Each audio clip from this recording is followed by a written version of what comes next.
David and Bathsheba, you know the stories, the films. This fellow Samson, I'm reading now this from the book of Judges, chapter 15, verses 15 and 16.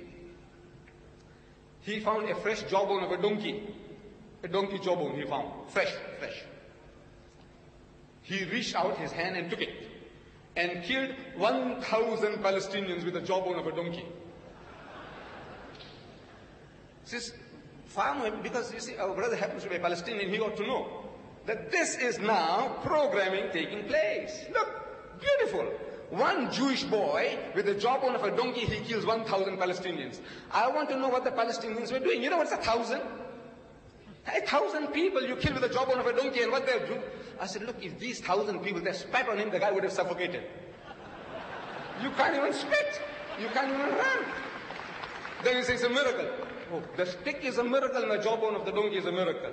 You know, we should go and tell the Israelis, they're wasting their time with those American cluster bombs.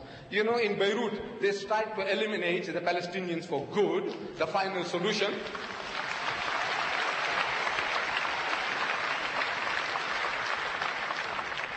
The final solution with American cluster bombs, and they failed. I said, look, man, go and tell them, find the jawbone of the donkey, and find this magic stick. You'll do a cleaner job. And Samson, after killing the 1,000 Palestinians, he sings a song. So with the jawbone of a donkey, heaps upon heaps, with the jawbone of a donkey, I have slain 1,000 men. Hooray! Say hooray! Then, this book of God, in inverted commas, book of Judges, is the name of a book, chapter 15, verses 4 and 5. It tells us that the same Samson, he's got magical powers. He went and caught 300 foxes. You know fox? You know what's a fox? Lomeli. You know, to catch a chicken. To catch a chicken in the open. Catch one chicken, catch one sheep, catch one goat. You know what an ordeal it is? You haven't tried. You catch them in pens. You have them ready, dressed. You know, dressed fowls you call them. The undressed ones. And you go and bake them. You try and catch one live chicken, live sheep, live goat. This Samson, Jewish young man, he caught 300 foxes. In Palestine, where did he find them? 300 foxes, to go and get 300 foxes. And he caught them and he tied them tail to tail. Two at a time. Two. It doesn't say male or female. Two. He made 150 pairs. 150 pairs of male and female. He tied them up. And they cooperated. The foxes cooperated. Can you imagine? Tame dogs, man, poodles, you know, poodles, those little tiny dogs. You try to tie the tails of two and see what they do to you. But Samson, you see, he had those magic powers. He caught them and he tied them tail to tail and he put fire between the tails, and they cooperated. And he told them, go for the fields of the Palestinians, and they went. And they destroyed the fields, the granaries of the Palestinians. I said, you believe that? You believe that? He said, yes.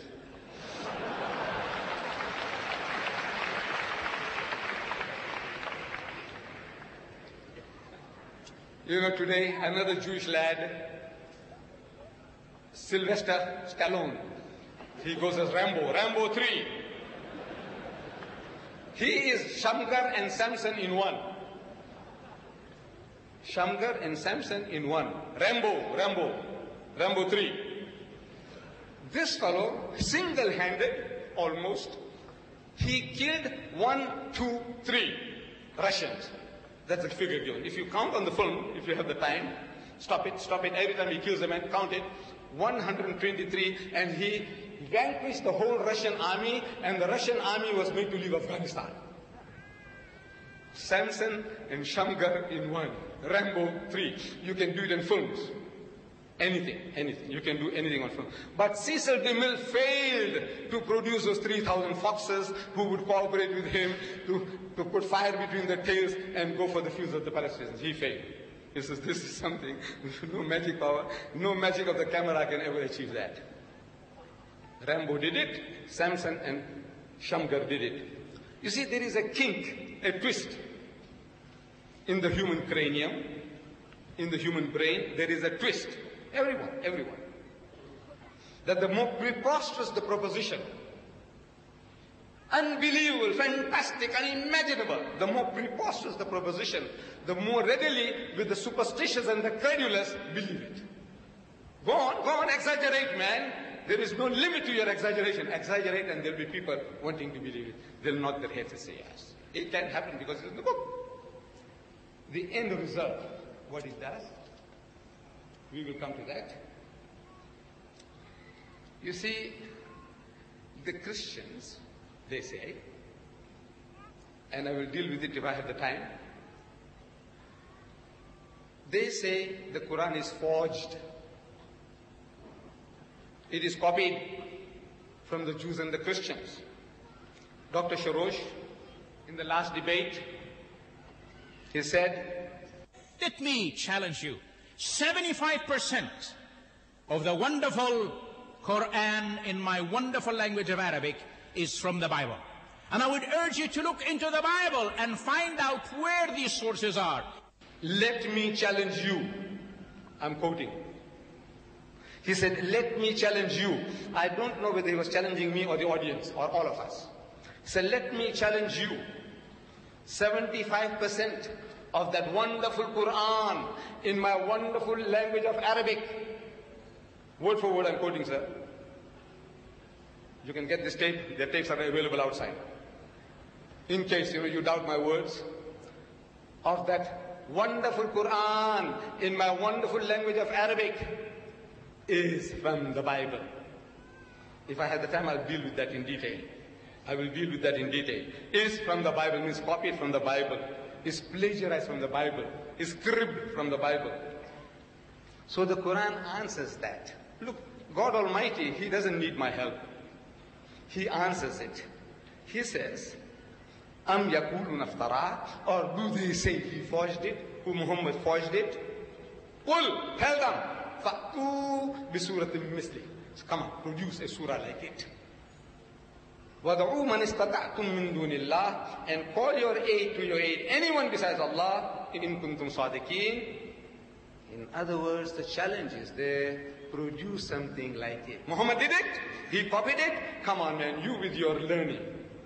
You see, the Westerner had a good excuse, Swaggart had a good excuse, Jerry Falwell will have a good excuse, Billy Graham, good excuse, we don't know Arabic, we don't know Arabic, we don't know Arabic.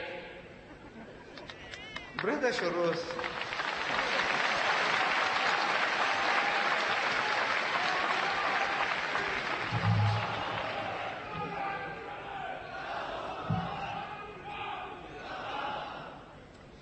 Dr. Sharosh has got no excuse. You see, thank you my brothers. Dr. Sharosh, no excuse. He is a born Arab. He is not a Muslim who's converted to Christianity. He is born Arab. And his people have been Christians before Islam. Give them that credit. As he boasted in Birmingham at one of my meetings, he said, there are 10 million Arab Christians. 10 million, maybe more now. 14 million. 14 million Arab Christians. I'm open to be rectified. It was 10 million on tape, it's gone to 14, it's quite all right. These are Arab Christians.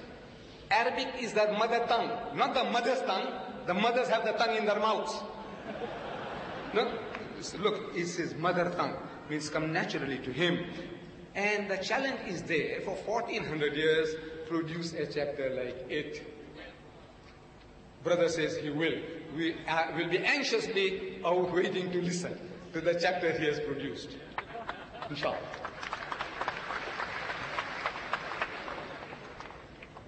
$1,400 years, they had failed. Dr. Sharosh has managed it, and we are looking forward with eagerness to his production.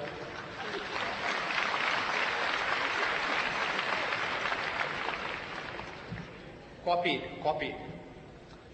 I'm asking, what is there to copy?